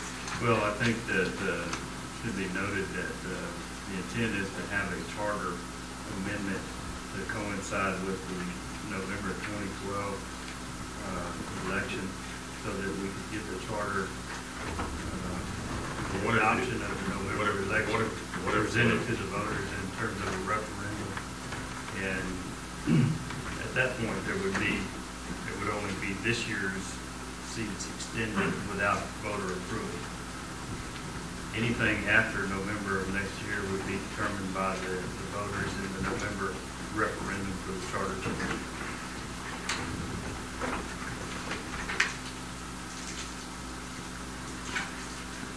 well, it seems to me that we should not vote to extend our terms.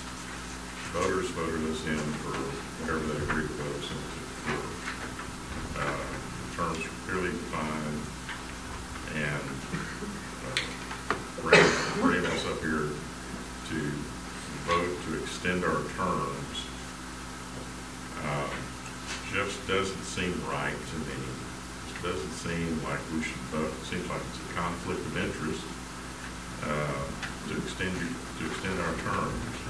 It seems to me that if you want to do that, put a charter amendment up in May. You have this election in May, and at the very least, you enact a resolution and you say we're going to change the election date to November, but you do it prospectively and not retroactively. In other words, it would say, okay, my term's going to end, the place 1, 2, and 3, or whatever it is, 3, 4, and 5 are going to end in May, and then whoever gets elected is going to go until the next November even year cycle. Basically be elected to a 2.5-year term. At least then the public knows what they're electing you for. The public elected you for a 3-year term. They didn't elect you for a 3-year term and then agree to let you extend your term. Hey, Mayor, I'd like to amend my motion then. Based on your comments, I'd like to amend line 1, where it says the changing the city's general election date from May to November. I'd like to make a motion that be modified to read changing the city's general election date from May 2012 to November 2012 only. Therefore, it does not include my election, or my term does not affect my term, which ends in 2013. With the expectation that there be a city charter amendment that would coincide with this election in November that would determine any future election days for months to be determined by the voters. What is that charter amendment going to say? Do we have that in the packet? No, the item directs the city attorney to prepare the proposed charter amendment. The commission would have to take a look at the charter amendment and then propose that it be an election for the charter. What if the public votes down the charter amendment to change it from this May? resolution would not, based on my modification of this resolution, it's only good for this May for 2012. It does not affect any other election. Unless approved by the voters. But I don't know that because I haven't seen the charter amendment. And this got put on the agenda on Friday. And we have a special meeting on Monday. Nobody knows that we're doing this. There isn't anyone out there that really knows that we're doing this. The public doesn't know that these commissioners are voting to extend their terms by 6 months. I think the public has a right to know. I think at the that, very least, I think we should table this item. I'm not finished. At the very least, I think we should table this item until we put this on out to the public, notify the public, which we had this issue before of a lack of transparency among this commission, in which you come in here on a Friday afternoon, you put something on an agenda for a Monday afternoon meeting that is a significant, places a significant impact on the way our city is governed. And in this case, basically you've got two city commissioners who are voting to extend their terms by 6 months. I think the public has a right to know that. I think the public has a right to come and comment on it. The first thing, Mayor, is that you're either deliberately trying to mislead the public, or you're afraid that November elections will alter the turnout and not in favor of your political aspirations. The fact is that this was put on the agenda long before Friday, and it was in full discussion at our last city commission meeting. Let the record state, with the modifications that I proposed, that it only affect the May 2012 election to the November 2012 November 2012 date. There is no change to my term or my election date on any re-election that would occur with my office. Commissioners, I recall you agreed with me at the last meeting that what should occur is that we should take this up as a charter amendment for the next, as a charter amendment in May, and let the public decide if they want to change the election date until November. That was how we left it, and nobody seemed to disagree with that at that time. We were going to get a charter amendment schedule from the city attorney, and we were going to then consider, what we ought to do with respect to amending the charter with respect to other items. But you were calling, Commissioner Lefkowitz, that was what you said, and you said you said, yeah, I think you're right. We ought to let the public decide whether or not we're going to move our elections from May to November.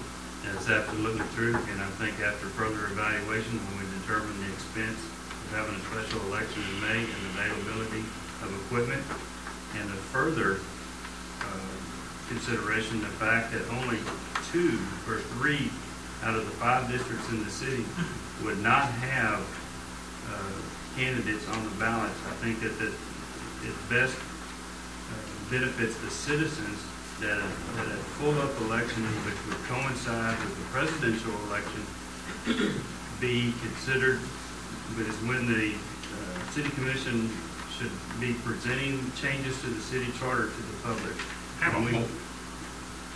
The fact that there's going to be a presidential election in November 2012, and that we want full participation from all 5 districts within the city, I think that that's the best opportunity to make changes to the city's charter.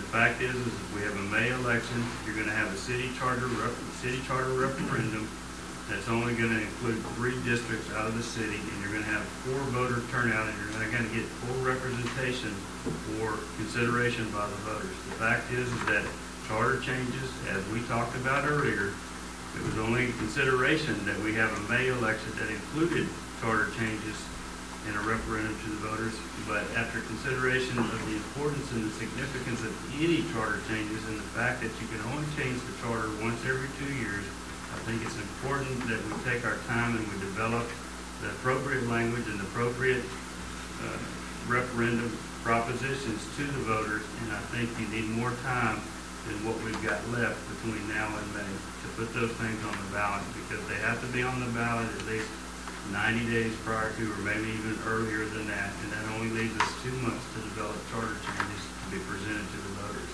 And I think that November, with the presidential election and the voter turnout that will be expected at that time, is when we need to be presenting referendums to the voters of Harlingen.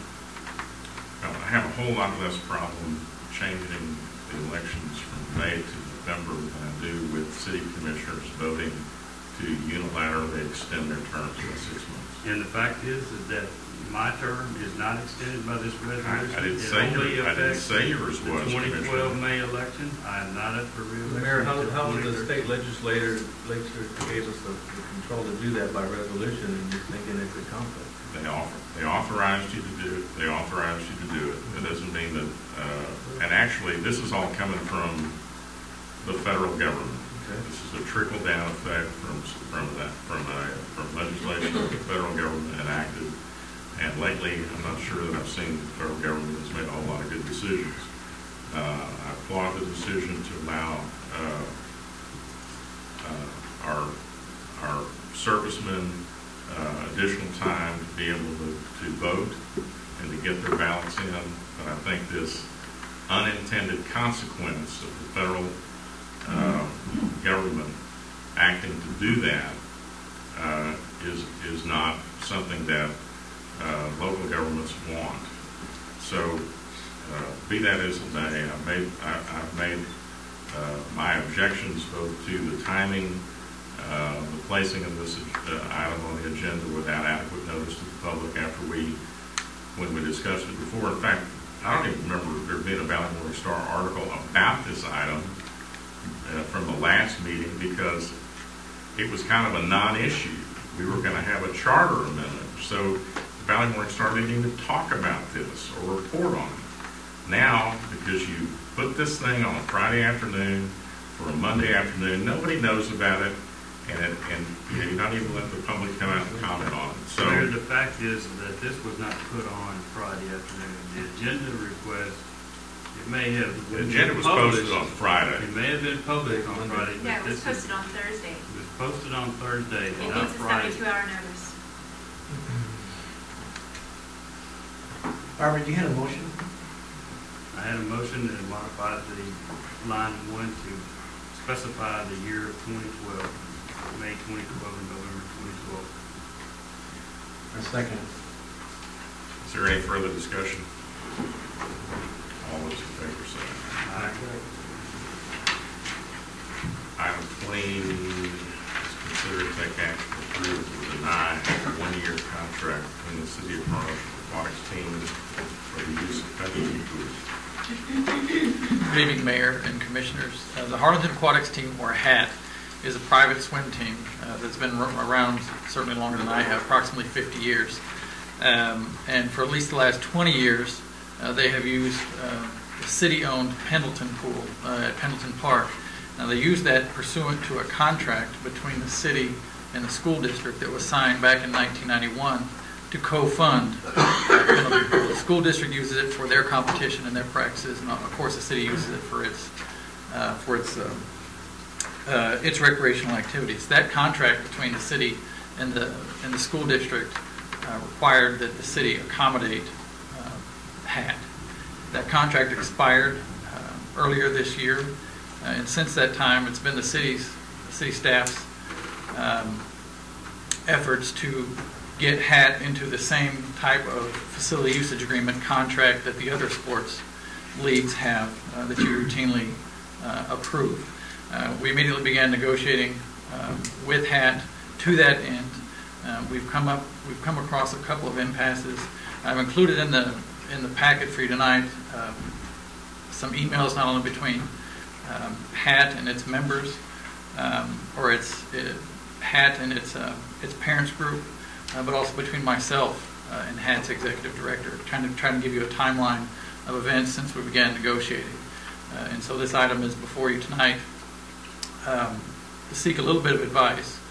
But normally, before we ever put one of these facility usage agreements in front of you for consideration, we've secured from the league or the team that they are a 501c nonprofit and that they do have the required liability insurance with the city as a named insured. We've been asking for both of those for a while, and we've yet to receive those. You're saying that for the Harlingen Aquatics team, you have not received the nonprofit certification or certified that they're a nonprofit? Yes, sir, that's correct. Nor the insurance. Nor They the have- insurance. They have no insurance, and from what I understand too, they've been actually operating out there and conducting business because the gentleman has a key. Are they representing to the city that they are nonprofit? They have told us Mr. Tucker, they are has nonprofit. he been notified that his contract is on the city commission agenda for possible termination? I can't answer that question. I don't know if he has or not. How is he operating out there without a contract, without insurance, and he's got to keep it full? How's he doing that? We've allowed it because up until this point, we felt he's been negotiating in good faith to get to that contract. So you actually allow people to operate in a facility that belongs to the city without a contract or anything before the contract is signed? That's what you're telling me. Commissioner, he was listed in the HCISD contract joint use agreement, and I believe that they may have given him a key, and he was on Yeah, it that's what I'm for 20 saying, years. but he doesn't have a contract with us. No, he doesn't have one for 2 months. Right, okay, so what I'm saying is that the liability that falls us, because he is operating out there without a contract, and has a key in place, is, could be phenomenal if something happens to one of the kids. That should never happen. Well, I guess the question is, how long have we been trying to get the information from him? Officially, as in writing an actual request for it, since the contract with the district, about 2 months. Does staff feel like that you made adequate attempts to Certainly. require this? So your recommendation would be what, maybe suspend this until he provides this, until he can provide this information? Because obviously, if he obtains the 501c designation, then he's eligible to come back to us for facility use agreement. He would be eligible, that's correct. Is he operating now? Are they practicing now, as of today? They're still practicing, to my knowledge, that's correct. Well, I think it's I mean, he's there. a really important issue that he provide the liability insurance, right? At a minimum, we need to know that he's got his insurance. Right, but we also ask for financial statements as well. Obviously, financial statements. If you can't get a hold of him, he's there at the pool right now. I can step in. Well, they're not saying that. I mean, you've notified him. He just hasn't provided the information. Robert, you can't have the liability insurance enforced without a contract. Okay? You need a contract to have the liability enforced. It has to be in the contract. Now, you can issue a policy that names the city of Harlingen Something can happen. as an addition, policy can be written to name the city as an additional insurer. We don't have to have a contract. But that doesn't mean it would be advisable to have a contract. The contract requires that. The contract, that's a contract requires that you can have insurance without the contract. And we have to approve that. You know, I think, well, I think you can tell him to cease and desist until he gets all the paperwork done. okay. And that's probably the fault of the leadership and the adult leadership. It's not the fault of the kids. And I would at least counsel that you all take that into consideration. I mean, you can tell the staff, hey, we don't want them there until they get this in place. I know you asked them for it, but you need to, now, what I would counsel is that you give them some time frame. Get this in place, or approve the contract conditioned upon him providing the requisite information and tell them that they don't provide it within, some period of time, 2 weeks, 10 days, I don't know what it is. But otherwise, you're talking about shutting down these kids who, it's not their fault. It's not the kids' fault. It's the fault of the leadership that they haven't done what they're supposed to do. I agree with the mayor. I don't think we should shut them down. But the fact is that we've already approved this facility use agreement. He just hasn't met the terms of the contract for us to enter into the contract with him. No, this facility usage agreement has not been brought before the commission. This is the first time we're This will be the first one. Because they've been operating under the HCISD contract, right? So all the other issues that have come up have been scheduling issues with this group. Correct. Right. Yeah. And then the HCISD doesn't want them under their umbrella. Do we think he has the designation? Difficult to answer. We've been led to believe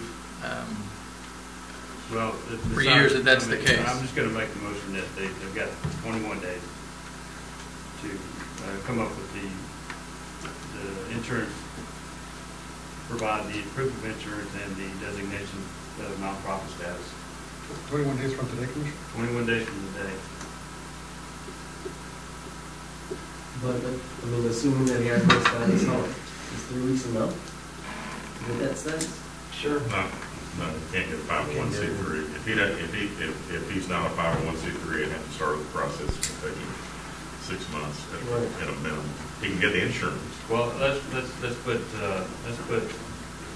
give him some time on the nonprofit status, but he's got to have the insurance, I would say, by the end of the week.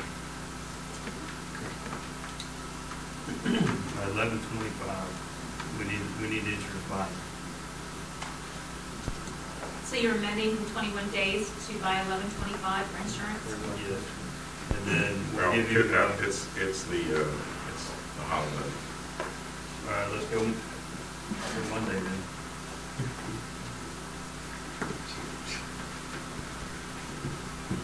That would be November 28th. 11/28 to provide insurance coverage. Mayor, I know that there are a couple of folks that have hung out this evening, and they may want to speak on this item. Well, let's do this. Let's stay with 21 days on either proof of nonprofit status or proof of submittal for the application of the nonprofit status. And then if he's got that submitted, then he can come back and we'll consider more time. And that would be my motion.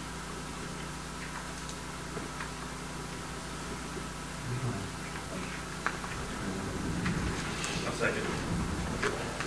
All right, there's motion second. Any other discussion? Yeah, I'd like to bring, Dennis, you want to come up there and say a few things? Commissioner, I'd like Rosie Flores to come up first. I believe she has more information, then I'll follow up.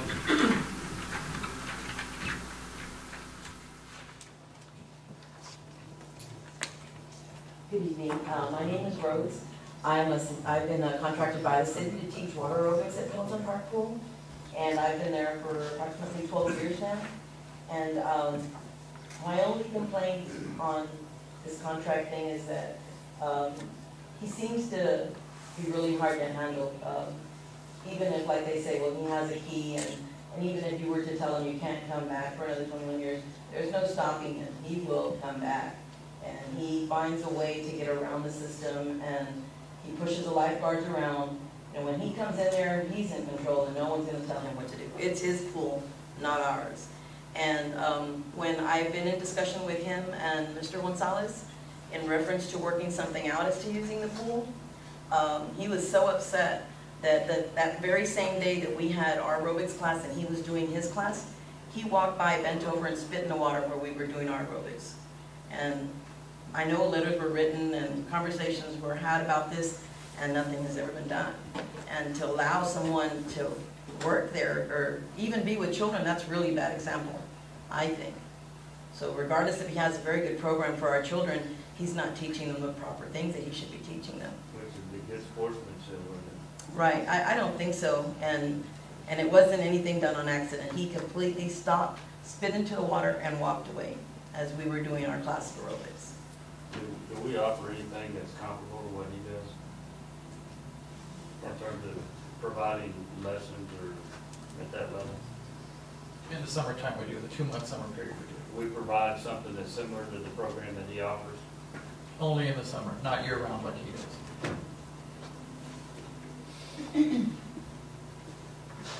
Okay. Any other Well, discussion? the only other thing I was going to say is that I am contracted by the city, and the funds that come in are through the city. It's not my money. I'm not nonprofit. I'm doing this for the city.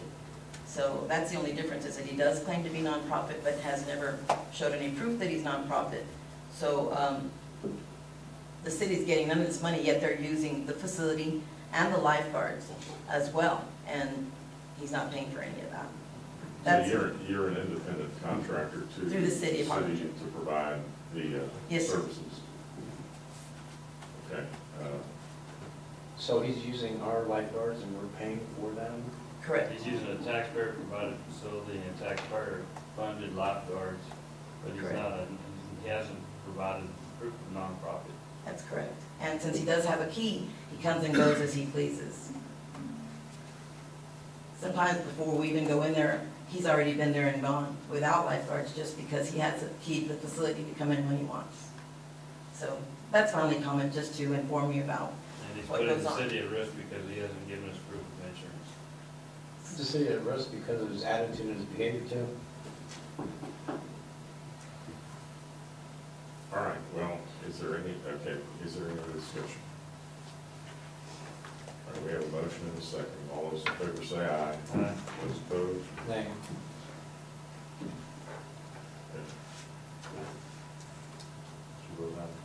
Motion carries. Item 21.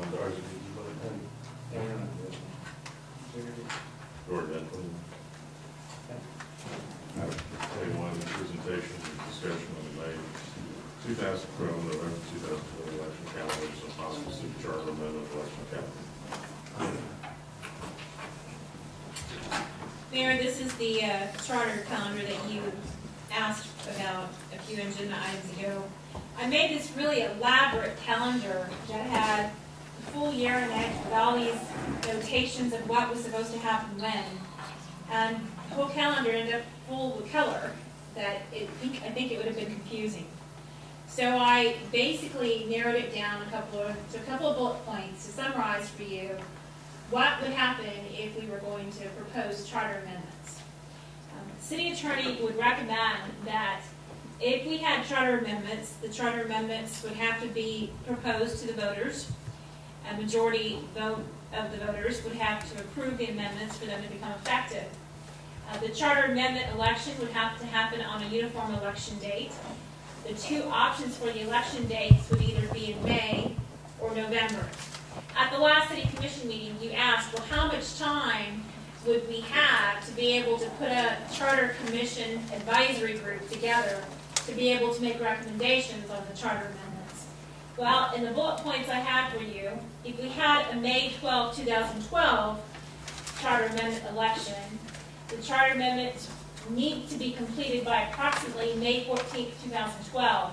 That would only give us 7 regular city commission meetings to discuss and propose the amendments to this commission. Roxanne. Danielle, are you understanding this? To be completely honest, I'm not paying a whole lot of attention. Yeah, because this kind of goes hand in hand with this other. I know it does, and I'm planning a meeting with Roxanne before I register. Thank you. Please remember that this just includes city commission regular meetings. It does not include any proposed special meetings. If there was a... Yes, sir, it would be over Thanksgiving and Christmas and New Year's with the amendments ready for proposal and approval to put on the election calendar by around March 14th. If we had a November 6, 2012 election for charter amendment elections, then we would have to have the charter amendments completed by approximately September 7th. And that would give us only 19 regular meetings to allow the advisory board to bring the amendments, have to review them, and to go back and forth. So my fancy calendar ended up to these 2 bullet points as a way of helping to narrow down how much time you wanted for charter elections. And if you noted in my agenda item in the brief summary, I did say that this presentation may assist you in determining whether or not you wanted to move the regular elections from May to November, as authorized by the Texas Legislature in Senate Bill 100. The only other thing I want to point out to you regarding elections is that both the city secretary, the city attorney, and the city manager are going to be very busy with elections. As you may know, we have a special election for District 1 December 16th. Commissioner Mars' forfeiture of office will have to have a special election within 120 days. So approximately before March the 20th, 2012, we'll have to have a special election for District 3. And of course, we'll have general uniform election dates for the remaining terms, either in May or November, and as this commission's decided, that will be November. So basically, for the next year, the city secretary, the city attorney, the city manager, along with this commission, will be doing something involving elections. I think that's good to point out. And the other thing about the two special elections is that you're going to have two different, probably, at least in the December special election, you're going to have a different representative on the commission. And then in March, again, you may have another representative on the commission who should be able to participate in any charter amendments that are proposed. And I think that that's why the November date fits better, because it gives a new constituted commission the opportunity to participate in the amendments as proposed to those that would occur in November. The other thing to point out to the commission is pursuant to our Texas Constitution, Article 11, Section 11, it requires a municipality, when it has a vacant office, to conduct a special election within 120 days from the vacancy date. And so pursuant to forfeiture of office, that is a vacancy. And so the vacancy will have to have a special election within 120 days, which is approximately March the 20th.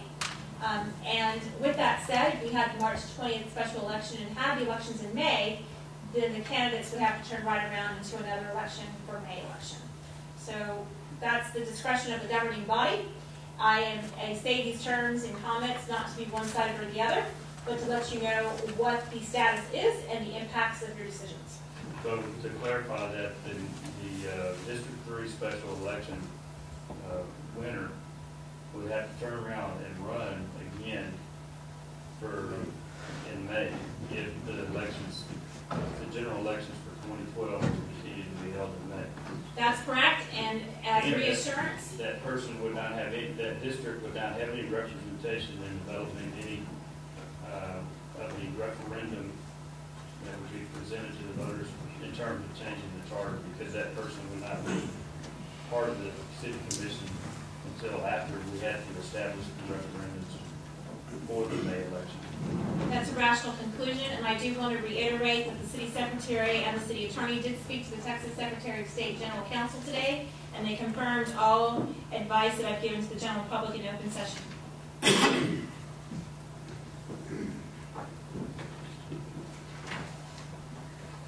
Okay. Any discussion? All right, well, let's go on to item 23. Consider and take action on. Right. Item 24, board appointment. All right, we'll go on to item 25. My understanding is item 25A has already occurred. So, item 25B, subchapter 551, for chapter 551, subchapter D, we can see in Government Code sections 551.087 and 551.071 regarding commercial and financial information for the business process, with which the city commission is conducting economic development negotiations and will discuss or deliberate financial relevant incentives for business project known as Project Green, also known as Synergy Renewables Harlingen, to seek legal advice with the city attorney regarding the subject. C, pursuant subchapter 551, subchapter D, BTC Government Code section 551.074, personal matters discussing annual evaluation duties and performance of city manager from December 15, 2010 to September 15, 2011. D,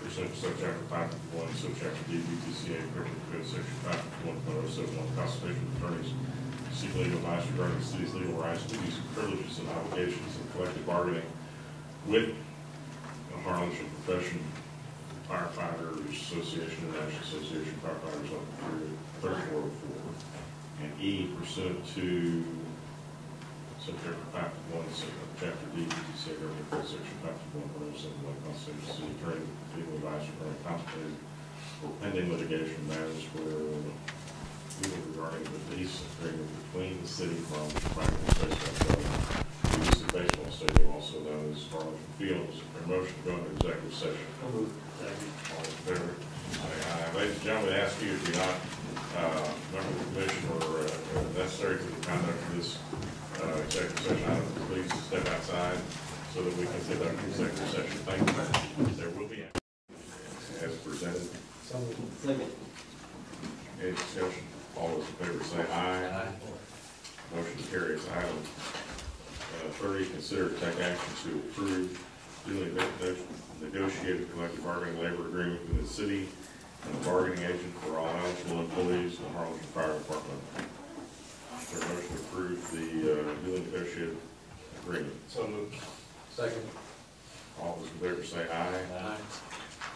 Motion carries. That concludes our meeting. Oh, wow. Wait a second. Something's not wrong with you.